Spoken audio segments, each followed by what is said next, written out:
We're going to be working on the review for spring final exam for exponential and logarithmic functions and graphs. So we're going to start with exponential functions. For an exponential function, the graph is going to have three special points. The special points are -1 and then 1 over the base, 0, 1, and 1, whatever the base is. So our equations will be y equals some number raised to the power of x. And they will look like this general shape.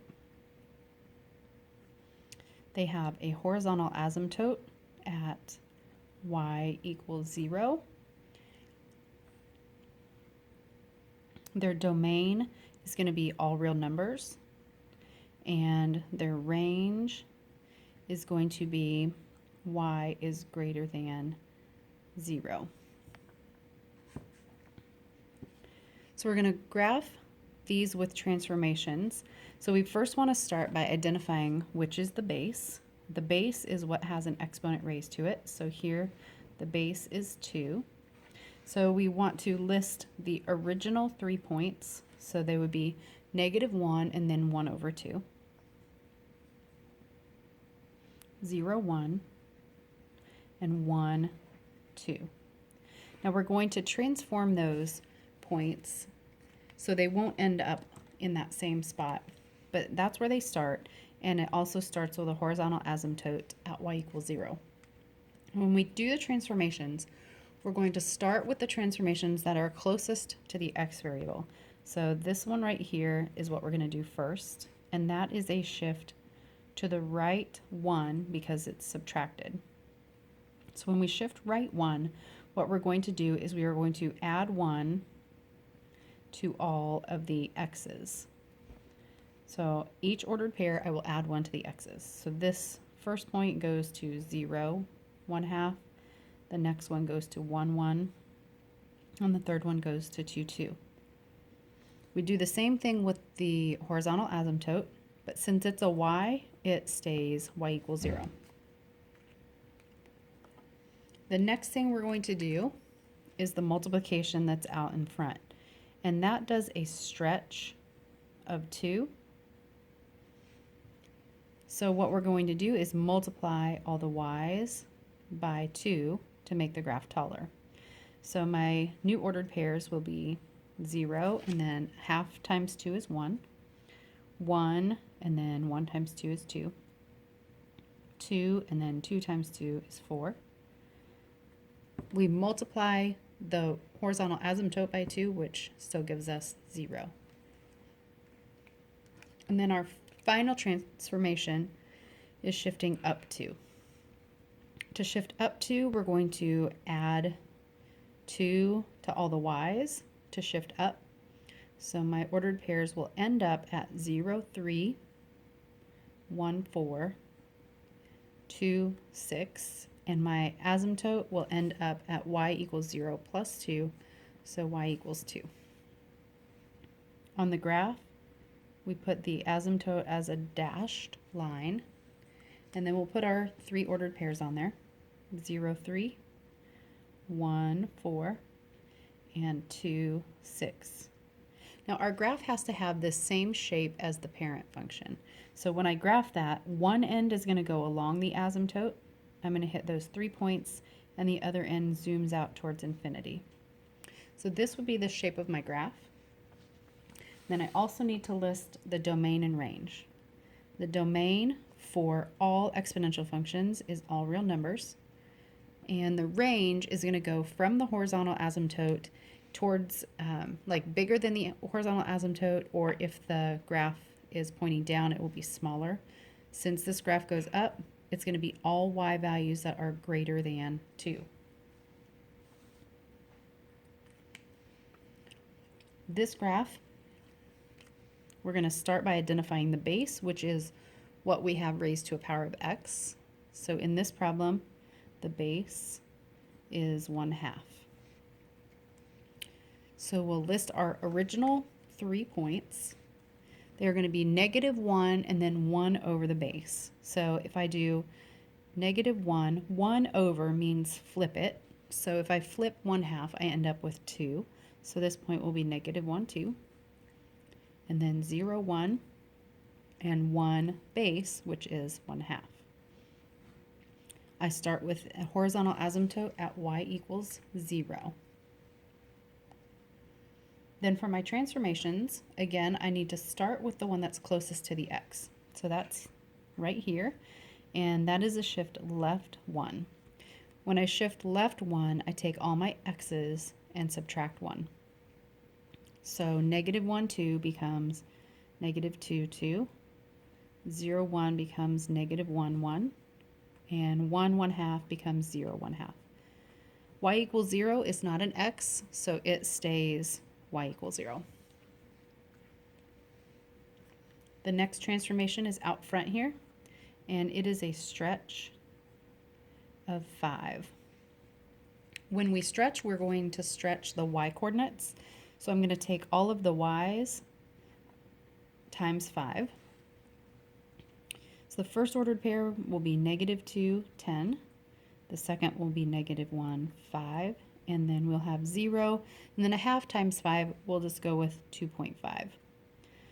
The horizontal asymptote, I want to multiply it by 5 as well, but 0 times 5 is 0, so it will stay y equals 0. The last transformation I have is this one out at the end, and it's going to shift the graph down 1. To shift down 1, I'm going to take all of my y's and subtract 1. So negative 2, 10 becomes negative 2, 9. Negative 1, 5 will be negative 1, 4. 0, 2.5 will be 0, 1.5. And y equals 0 becomes y equals negative 1. That's the horizontal asymptote. So I'm going to go ahead and graph that at y equals negative 1. Put my 3 ordered pairs on, negative 2, 9, and negative 1, 4, and 0, 1.5. Now remember that one end of this graph has to go along the asymptote. So I can either come this way from the left, but then I would have to turn back around to hit the other points. So in this case, it's going to be the right end that's along the asymptote, and then it's going to go through these 3 points, and it grows towards infinity. The domain for this exponential graph is all real numbers, and the range is going to be all real numbers that are bigger than negative 1, so we can just say y is greater than negative 1.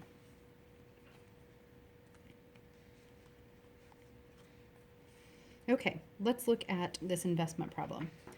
Sarah invests $18,000 in an account that pays 7% annual interest, and Mary invests $18,000 in an account that pays 7% interest, but it's compounded continuously.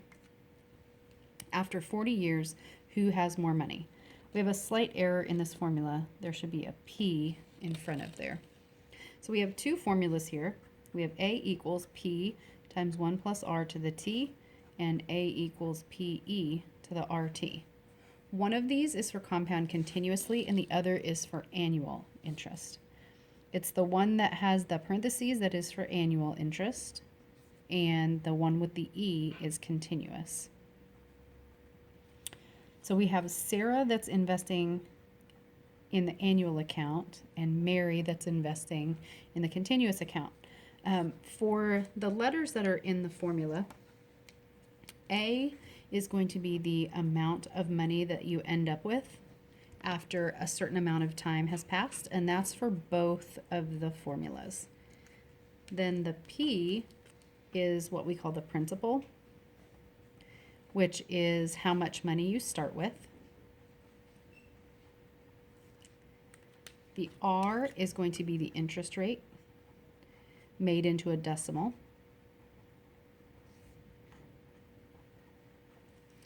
And the T is the amount of time. You'll notice that the continuous formula has that letter E. This letter E is a constant. It's called a constant variable, which is a little weird, but it's a constant. It's about 2.718. It goes on forever, and there's a button for it on your calculator. So for both of these problems, what we're trying to find is A. So we're going to work through the formula. In both cases, the principal, or the amount they start out with, is $18,000. So we'll have $18,000 for the principal in each case. And then for the annual account, we have 1 plus, and then the interest rate is 7%. So we have to change that to 0.07. And then we raise that to the power of t. And time for both is 40 years, so the power of 40. For the continuous account, we have A equals P, and then we take E to the power of R times T. So the rate was still 0.07, and we're going to multiply that by T, which was 40. So I want to show you how to put these in your calculator so that you come up with a good answer.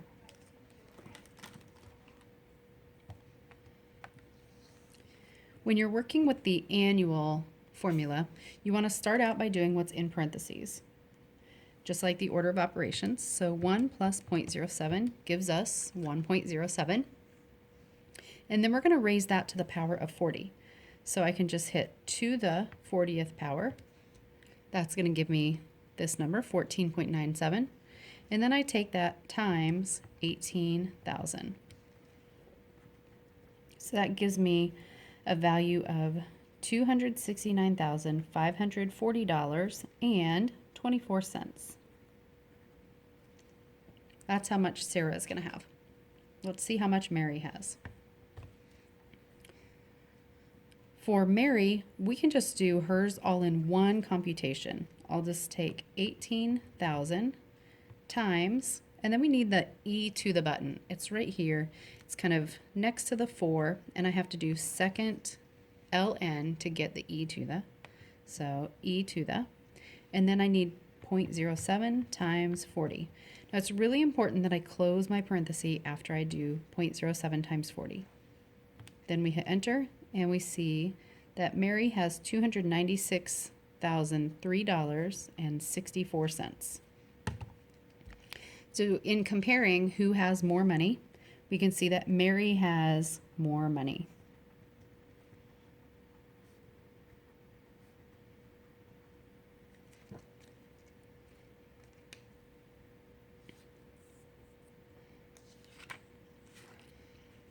Okay. The next topic is to rewrite equations in exponential form or logarithmic form. So there's a pretty simple conversion for that. If we have a base raised to some power equaling some other value, and we want to convert this because this is in exponential form. We want to convert it to log form. When we convert it to log form, it's going to have the word log in it, and then it's going to have a base. Well, the base for the log is going to be the same as the base was for the exponent. So it's going to be log base. And then the power that we had and the value that was on the other side are going to switch places. So it's going to be log base of the same base we had of the value that we started with is going to equal the power that was in the exponent form.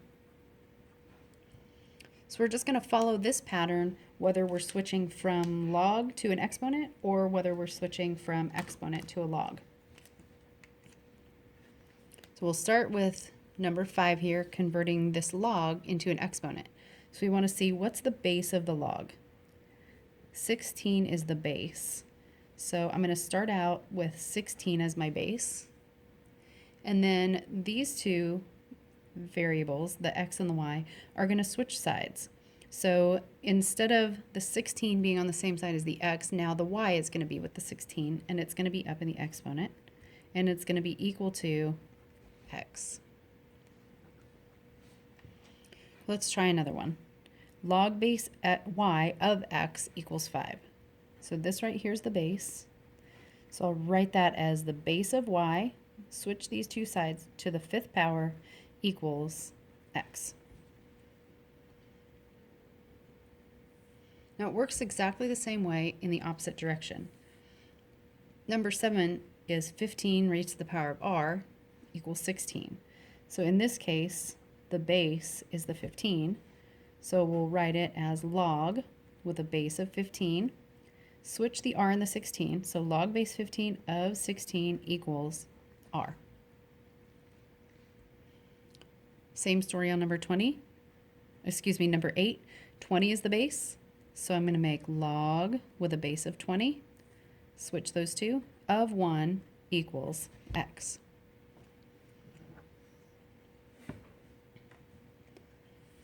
When we're solving exponential equations, there's a basic idea that allows us to solve these, and that is that if I have a raised to the power of m equaling a raised to the power of n, where I have the same bases, then what I can do is just kind of forget the bases are there and set the powers to each other. So I can just rewrite this as m equals n, and I can solve that equation. So if we look at number 9, I have 2 to the power of negative 3n equals 2 to the power of negative n minus 1. So I can basically just forget these two bases are there and have a new equation, negative 3n equals negative n minus 1. And then we solve that like we would a regular algebra equation. So I'm going to add n to the other side. So I get negative 2n equals negative 1. Divide by negative 2.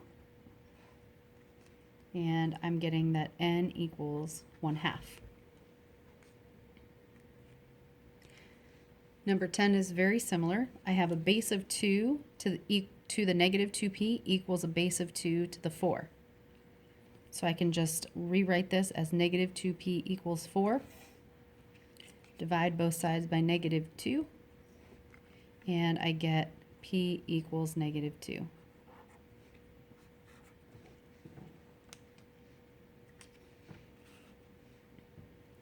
Number 11. This starts us off onto logarithmic functions. So I think what I'm going to do is end this video and start a new one.